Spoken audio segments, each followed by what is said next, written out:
우리 부모가 자녀에게 가장 많이 하는 잔소리 가운데 하나가 야, 네가 할 일을 좀 먼저 해라 라는 얘기라고 합니다.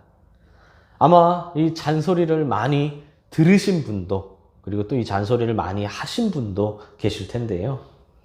잔소리는 필요 이상으로 듣기 싫게 꾸짖거나 참견하는 말이라는 뜻을 갖고 있습니다.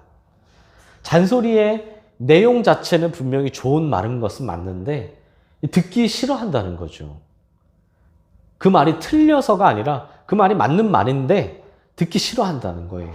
이렇게 잔소리라는 말은 좀 부정적인 이미지를 갖고 있습니다.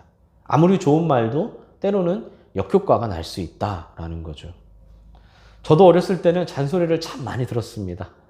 그리고 지금은 어느새 잔소리를 많이 하고 있죠. 꼰대가 되어가나 라는 생각도 드는데 꼰대라고 생각할 수도 있겠지만 세상에 사실 잔소리 한 번 안 해본 사람이 있겠습니까? 꼭 자녀가 있어서가 아니라 배우자에게 아니면 이성 간에 아니면 친구 간에 이렇게 얘기하다 보면은 알게 모르게 잔소리 같은 잔소리 아닌 잔소리를 하게 됩니다. 이게 몸에 좋은 약은 입에 쓰다는데 잔소리라고 생각하는 말이 진짜 그냥 잔소리라고 치부할 수 있는 것인지 이거에 대해서는 한번 생각해 볼 필요가 있다는 거죠. 결국 무엇이든 받아들이기 나름이기 때문입니다. 똑같은 말이 누군가에게는 다시는 듣기 싫은 잔소리가 되기도 하고요. 누군가에게는 아주 훌륭한 탁월한 조언이 되기도 합니다. 말하는 사람의 차이일 수도 있겠죠. 누가 말하냐, 어떻게 말하냐, 그 말하는 사람이 어떤 삶을 살아왔냐, 이런 차이도 있겠지만 그래도 결국 받아들이는 내가 가장 중요합니다. 쓸데없는 말을 자질구레하게 늘어놓는다면 그거야말로 필요 없는 잔소리겠지만 분명히 필요한 말을 강조하는 건 사실 잔소리라기보다는 교훈으로 들어야 한다는 겁니다.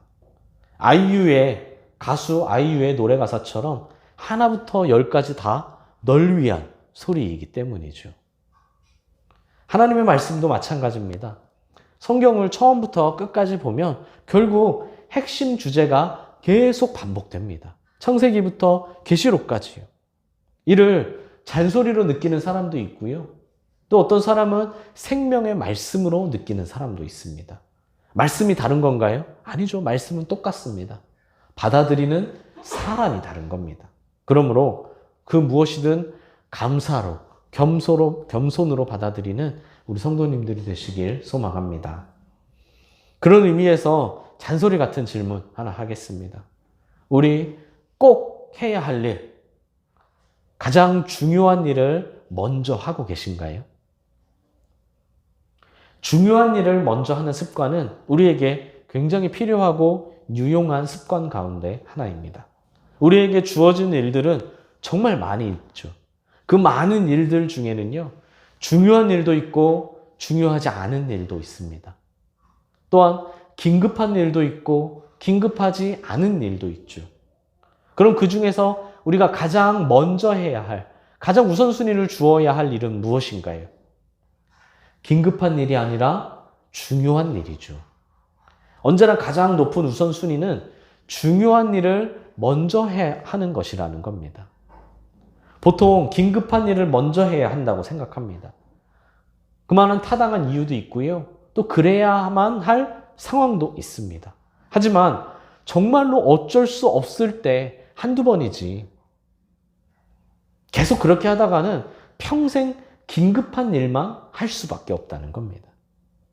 긴급한 일을 최우선으로 하는 순간 어쩌면 내 삶은 평생 긴급한 일만 하게 된다는 거예요.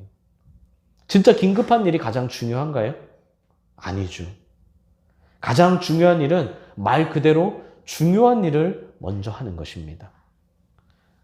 우리 어느새 5월이 다 지나가고 있습니다. 우리 주일학교 아이들은 어느새 벌써 1학기가 절반이 넘게 지났어요. 그래서 지난주 주일학교 아이들에게 지금 해야 할 일에 집중하는 사람이 되자라고 했습니다. 지금 내가 해야 할 일, 지금 나에게 주어진 일에 충실한 사람이 되자는 거죠. 간혹 학교 다닐 때는 방학을 그리워하고 방학 때는 학교 가는 걸 그리워하는 친구들이 있습니다. 매일 학교에 가니까 학교에 매일매일 가다 보니까 이제는 좀 하루 이틀이라도 좀 쉬고 싶고 또 매일매일 집에 있을 때는 너무 집에만 있으니까 이제 학교에 가고 싶다는 거죠. 무슨 마음인지 이해는 되지만 사실 어리석은 생각이라는 겁니다. 결국 이도 저도 안 되는 거죠. 학교 다닐 때는 방학과 자유를 그리며 놀고 싶어 하고 방학 때는 열심히 놀다가도 이게 내가 진짜 이렇게 놀아도 되는 거야? 라고 성적이나 미래를 걱정합니다. 이 철든 게 아니라요. 쓸데없이 에너지만 소비할 뿐이죠. 학교 다닐 때는 열심히 공부해야 하고 방학 때는 열심히 재충전하는 게 맞는 거죠. 간혹 신앙생활도 이렇게 하시는 분들이 있습니다. 평일에는 주일을 그리워하며 그래도 교회 생활이 내 마음은 편하지. 교회 사람들이랑 어울리는 게 그래 서로 욕심 없이 좀 편하지. 이러면서 일에 집중하지 못하고 주일에는 평일에 걱정을 하느라 삶의 여러 가지 걱정을 하느라 예배에 집중하지 못합니다. 세상에서 생활할 때는 세상과 타협하는 자신의 신앙이 너무 약해지는 것 같아서 걱정하고 교회에서 생활할 때는 내가 속한 세상의 자리가 견고하지 않은 것 같아서 걱정을 하죠. 이 역시 너무나 어리석은 행동입니다. 결국 이도 저도 안 된다는 거죠. 세상에서 주어진 일에 집중해야 하고요. 교회에선 교회에서 주어진 일에 집중해야 합니다. 직업에 대한 인식이 바뀌어야 해요. 직업 자체가 나의 소명이 아니라는 겁니다. 직업은 나의 소명을 이루는 통로일 뿐이죠. 이게 정리가 되면 문제는 생각보다 간단합니다. 우리가 직업에 충실한 것이 결코 신앙을 저버리는 행동은 아니라는 겁니다. 오히려 직업에 더 충실하셔야 합니다. 그러나 그렇다고 해서 직업이 나의 전부인 것은 아니죠. 직업은 하나님께 영광 돌리기 위한 수단이라는 겁니다. 그러나 그 수단에 소홀히 해서 되겠습니까? 영광 돌리기 위한 수단인데 그 수단을 소홀히 하면 영광 돌릴 수도 없는 거죠. 그러나 그것이 전부는 아니다라는 것 또한 알고 있어야겠죠. 즉, 긴급한 일에 우리의 마음과 시선을 뺏기지 말고 중요한 일에 먼저 집중하는 우리가 되어야 한다는 겁니다. 오늘 본문의 소제목을 보면요. 제자들에게 할 일을 분부하시다라고 아마 나와 있을 겁니다. 본문은 예수님이 승천하시면서 마지막으로 제자들에게 당부하신 마치 유언과 같은 말씀이죠. 우리도 이 땅에 살면서 언젠가 육신의 마지막을 만나지 않습니까? 어쩔 수 없이 사랑하는 사람들과 이별할 수밖에 없습니다. 이별하고 싶어서 하는 사람은 없죠. 하지만 싫다고 해서 피할 수 있는 것은 아닙니다. 그때 바로 그 마지막 순간에 사랑하는 사람에게, 소중한 사람에게 마지막으로 남기는 말, 이것이 바로 유언입니다. 그때 무슨 말을 할까요? 꼭 해야 할 말, 꼭 전하고 싶은 마음, 소중한 이들에게 마지막으로 전합니다. 본문의 상황도 비슷하죠. 이제 예수님은 하늘로 올라가십니다. 그래서 잠시 사랑하는 제자들과 사람들과 육신의 이별을 할 수밖에 없게 되었죠. 그 육신의 이별을 하기 직전 주님이 마지막으로 사람들에게 하신 말씀이라는 겁니다.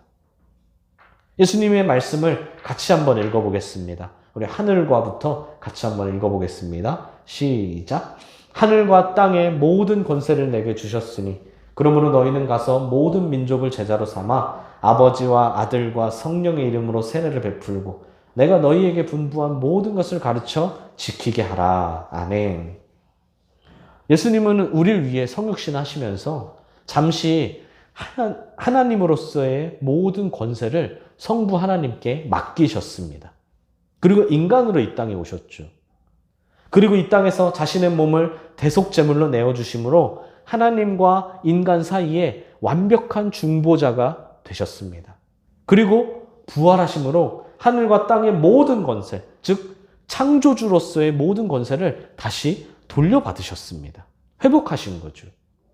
주목할 건 단지 이전에 내려놓았던 권세만 그대로 회복한 것은 아니라는 겁니다. 성부 하나님께로부터 구원과 심판에 관한 전적인 권세를 위임받으셨어요. 이제 심판과 구원에 관한 권세는 예수님께 있다는 겁니다. 성부 하나님이 예수님을 통해서만 구원과 심판의 권세를 행하시기로 결정하셨기 때문이죠. 요한복음 5장 22절을 보면요. 아버지께서 아무도 심판하지 아니하시고 심판을 다 아들에게 맡기셨으니 라고 합니다. 이제 심판과 구원의 권세는 아들에게 맡기셨다는 거예요. 그러나 그렇다고 예수님이 독단적으로 하시는 것은 아니죠. 이어진 5장 30절에서 예수님은 이렇게 말씀하십니다. 나는 나의 뜻대로 하려 하지 않고 나를 보내신 이의 뜻대로 하려 함으로 내 심판은 의로우니라. 그러니까 심판과 구원은 예수님이 결정하시는데 그건 또 예수님이 자기 마음대로 하시는 건 아니라는 거예요. 아버지의 뜻대로 하신다는 거죠. 이렇게 모든 권세를 회복하신 예수님은 그 권세로 모든 권세를 우리에게 명령하셨습니다. 무엇을요? 선교를 말입니다. 선교는 선택이 아니라 필수고 권유가 아니라 명령이라는 겁니다. 모든 민족을 제자로 삼아 세례를 주고 말씀을 가르쳐 지키게 하는 것은 이 미션은 우리에게 주어진 의무라는 겁니다. 이미 잘 알고 계시듯이 성도에게 가장 중요한 사명은 선교입니다. 아까 우리에겐 중요한 일, 중요하지 않은 일, 긴급한 일, 긴급하지 않은 일이 있다고 했는데요. 그중 우리가 가장 먼저 할 것은 중요한 일이라고 했죠. 이 중요한 일이 무엇이라고요? 바로 선교라는 겁니다. 물론 상황에 따라, 장소에 따라, 시간에 따라 우리에게는 여러 가지 중요한 일들이 있습니다. 학생 때는 공부가 중요하죠. 학생 때는 공부를 해야 하고요. 직장인에게는 업무가 중요합니다. 운동장에서는 운동을 해야 하죠. 이렇게 때에 따라, 장소에 따라 중요한 일이나 해야 할 일이 변하거나 새로 생기기도 합니다. 다만 인생을 통틀어 꼭 해야 할 일, 우리의 온 인생을 바쳐 해야 할 중요한 일이 무엇이냐는 겁니다. 그것이 바로 선교라는 거죠. 이 선교는 나이가 든다고 해서 바뀌는 것도 아니고요. 장소가 변한다고 해서 바뀌는 것도 아니라는 거죠. 우리에게 주어진 일평생 가장 중요한 미션, 가장 유일한 미션, 이것이 바로 선교라는 겁니다. 예수님의 마지막 말씀, 마지막 명령, 유언과 같은 이 삶의 최우선순위는 선교라는 걸 명심해야 한다는 겁니다. 이 미션에는요, 두 가지가 있습니다. 하나는 공통 미션이고 하나는 개별 미션입니다. 우리 요즘 요즘도 계속해서 유행하고 있는 오디션 TV 프로그램을 보면 거기에서도 항상 공통 미션도 주어지고 개별 미션도 주어지잖아요. 그죠? 공통 미션은 공통 미션을 통해서 이룰 수 있는 뭔가 발표물이 있고요. 결과물이 있고, 개별 미션은 또 개별 미션을 통해서만 이룰 수 있는 결과물이 있죠. 공통 미션은 말 그대로 공통으로 주어진 미션이고요. 개별 미션도 역시 말 그대로 개인에게 주어진 미션입니다. 공통 미션은 중요하죠. 모두 함께하는 것이기 때문입니다. 서로 합력해야지만 선을 이룰 수 있습니다. 누구 하나가 뛰어나다고 해서 너무 튀어나오면 그건 역시 결과물을 망치게 되고요. 누가 부족하다고 해서 그 사람을 버리고 가면 그건 역시 결과물이 망하게 됩니다. 선교는 공통 미션이죠. 공동체 속에서 나의 역할이 있고요. 내가 하지 않으면 결국 다른 사람이 더 많은 짐을 지게 됩니다. 그러므로 함께 해야 돼요. 선교는 공통 미션이에요. 함께 해야 합니다. 내가 직업이 멀다고, 내가 집이 멀다고, 내가 무슨 일이 생겼다고 게을리하는 순간 결국 나의 짐은 누군가에게 떠넘기게 된 것이라는 거죠. 함께 해야지만 선을 이룰 수 있어요. 공통 미션입니다. 개별 미션도 중요합니다. 왜냐하면 개별 미션은 나만이 할 수 있는 일, 나에게만 주어진 일이기 때문입니다. 선교는 개별 미션이기도 합니다. 나에게 주어진 미션, 나만의 미션이 있다는 거죠. 나에게 주어진 자리에서 내가 할 수 있는 일이 있습니다. 물론 내가 하지 않으면 누군가 다른 사람을 통해서 할 수도 있겠죠. 하지만 그게 동일한 일이 될 수는 없습니다. 내가 할 수 있는 일은 내가 해야 하기 때문이죠. 그리고 이렇게 각각의 개별 미션들을 통해 결국 공통 미션이 이루어진다는 겁니다. 아까 직업은 우리의 소명이 아니라고 했었습니다. 직업은 우리의 소명을 이루는 통로라고 했었죠.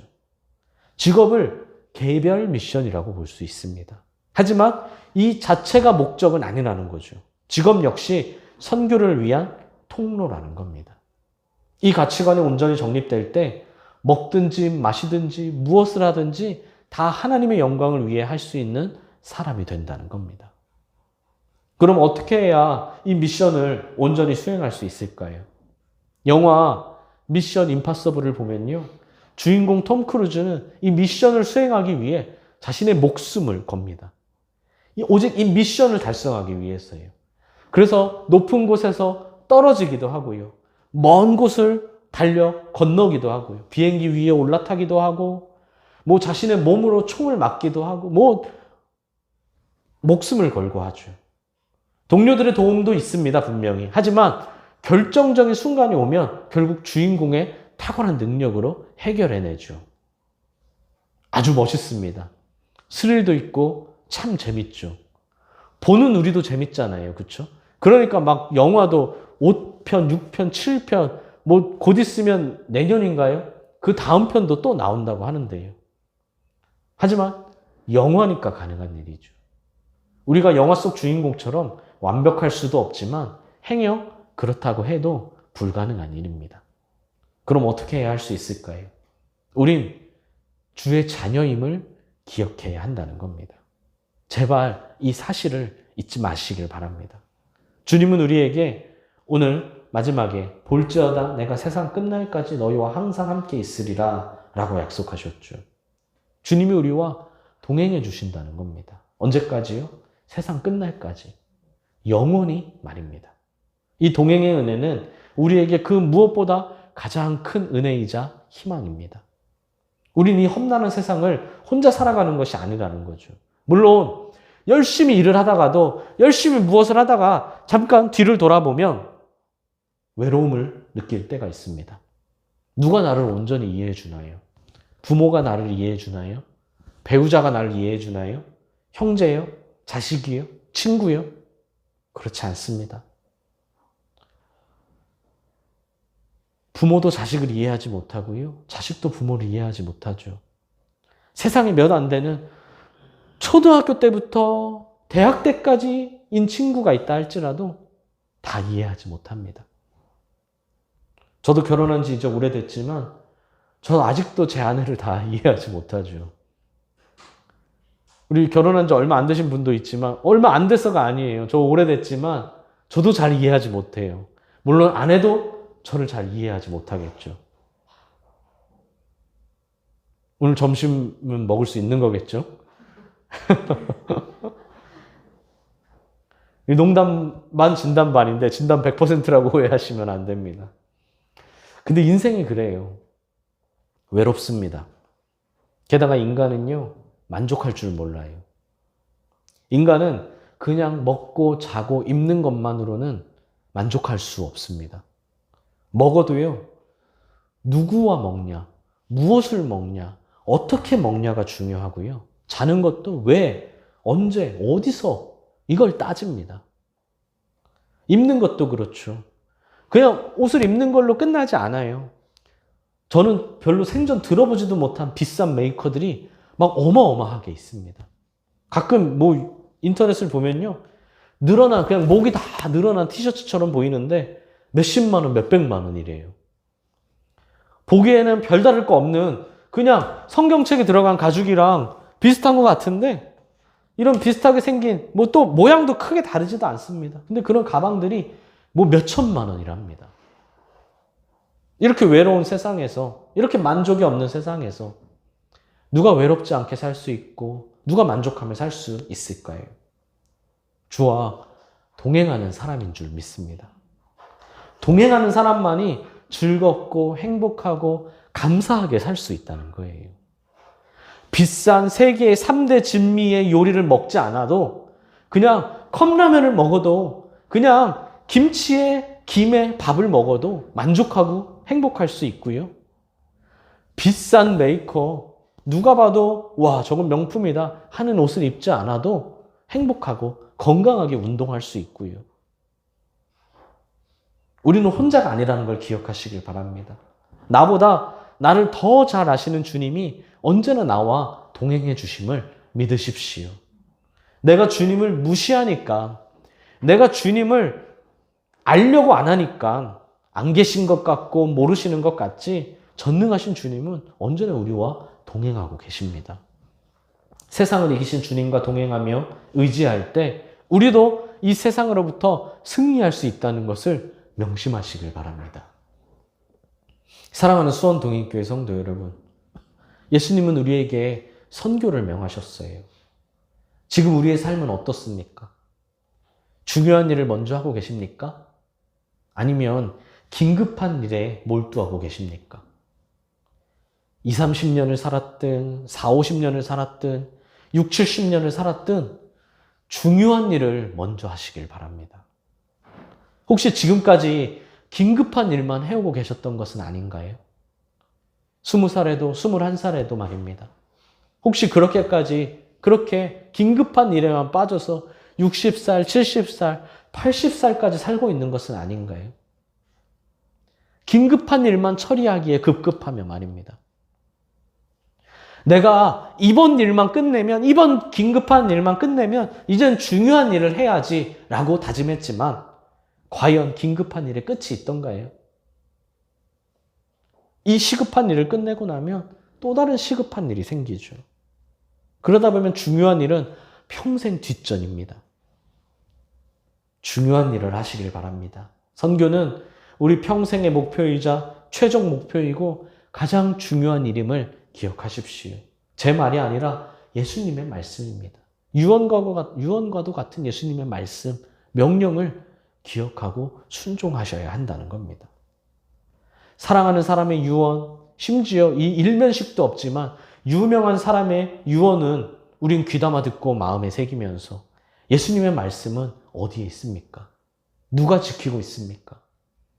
오늘도 하나님은 자신의 자리에서 묵묵히 주의 말씀에 순종하는 자를 찾고 계십니다.